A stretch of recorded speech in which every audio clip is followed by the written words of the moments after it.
Selamat sore pemirsa, Anda kembali menyaksikan Peduli News bersama saya Yusriyadi Sugiarto. Baik pemirsa, rekan kami Nur Fadila Wahid kembali akan melaporkan informasi mengenai kasus demam berdarah atau DBD di Kota Parepare. Hingga bulan Juli saat ini mencapai 135 kasus.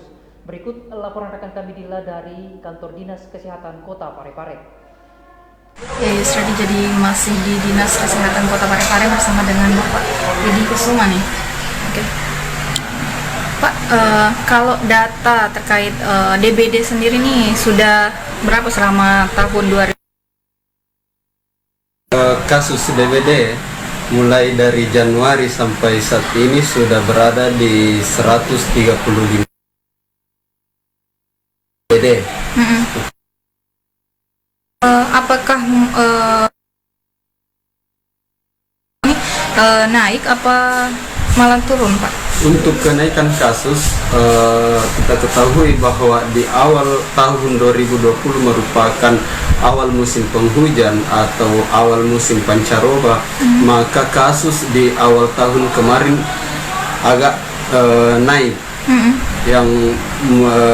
yang merupakan signifikan kenaikannya. Namun di memasuki awal musim kemarau, grafiknya menjadi menurun seperti itu. Oke. Itu penurunannya banyak atau bagaimana, Pak? Kalau penurunannya dari semua kasus ini sekitar 11%. 11% dari jumlah kasus untuk penurunan. Kemudian ada intervensi yang kita lakukan dalam hal menyikapi penularan penyakit DBD khususnya Kota Parepare. Dalam hal ini kita lakukan antisipasi dini. Misalnya abatesasi pada daerah-daerah fokus penularan DBD yang dilakukan oleh petugas-petugas khusus pelayanan dasar. Dalam hal ini adalah puskesmas. Nah, jadi untuk strategi kita Dinas Kesehatan dalam menghadapi peningkatan kasus DBD ini, setiap di awal musim penularan, dalam hal ini musim pancaroba, jadi semua lini digerakkan untuk mengantisipasi dalam hal ini menghilangkan semua potensi-potensi tempat berkembang biak jentik daripada nyamuk demam berdarah. Seperti itu. Itu setiap hari ya, Pak, dilakukan seperti itu, abatesasi.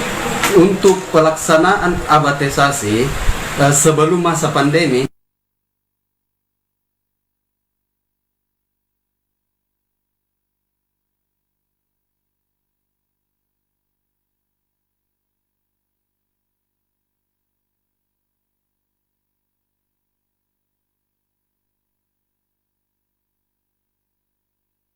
sampai pada level pemerintahan terbawah, dalam hal ini RT dan RW, itu sudah tergambar bahwa misalnya untuk daerah Bukit Harapan RW ini lokasi penularannya. Jadi untuk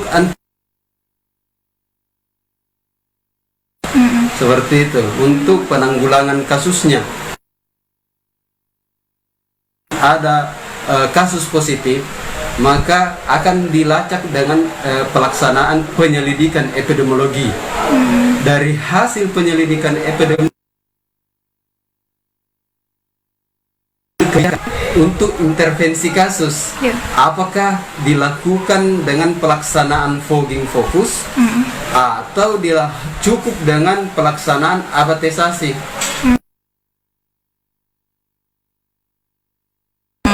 Fogging itu 2020 dari 135 kasus, maka kami sudah lakukan sekitar 30. Kemarin kami lakukan fogging lagi di Jalan Kalimantan karena ada satu penderita di sana. Paling banyak di daerah mana, Pak?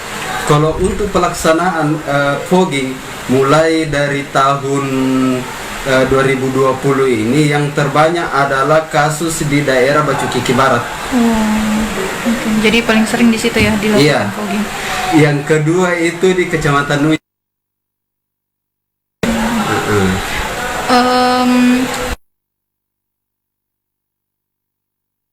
bagaimana cara agar tidak terkena begitu DBD ini Pak, penyakit DBD? Intinya untuk penyakit DBD kita harus pahami bahwa penyakit DBD ini bersumber dari nyamuk. Kemudian siklus hidup nyamuk juga kita harus pahami bahwa siklus hidup nyamuk ini mulai dari telur, larva, pupa. Perkembangbiakan nyamuk ini yang paling mudah untuk dicegah ini pada saat dia siklus telur, larva, dan jentik, karena hidupnya berada di air. Himbau kepada seluruh masyarakat Kota Parepare dalam hal pencegahan kepada pemutusan mata rantai perkembangan nyamuk dari telur sampai nyamuk dewasa.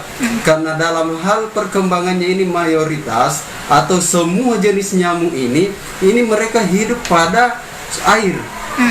Kalau untuk nyamuk demam berdarah, dia habitatnya atau tempat hidupnya itu berada pada air yang bersih. Jadi harus mengontrol tempat-tempat penampungan air. Jangan sampai itu dijadikan sebagai tempat perkembangbiakan dari nyamuk itu. Nah, intinya bahwa harus hidup bersih dan sehat. Ketika ini bisa terkontrol, maka otomatis darah pasti akan menurun. Iya. Jadi jangan juga ada air yang tergenang begitu ya Pak? Iya. Khususnya dalam rumah. Karena kebanyakan nyamuk-nyamuk demam berdarah ini mereka memanfaatkan tempat penampungan air bersih. Aedes aegypti itu hidupnya dalam rumah. Oke deh. Kemudian khusus untuk luar rumah harus juga dikontrol. Karena nyamuk penyebab demam berdarah ini dalam klaster atau kelas dari Aedes aegypti ini ada namanya Aedes albopictus. Namun untuk daerah perkotaan ini Aedes aegypti. Nah, seperti itu. Jadi pada dasarnya kita harus tetap memperhatikan pola hidup bersih dan sehat. Oke deh, sip. Oke, makasih Pak atas waktunya. Oke, sudah kembali ke. Ya baik, terima kasih rekan Dila dengan laporan Anda dari Kantor Dinas Kesehatan Kota Parepare. Sekian Peduli News untuk saat ini. Terima kasih dan sampai jumpa.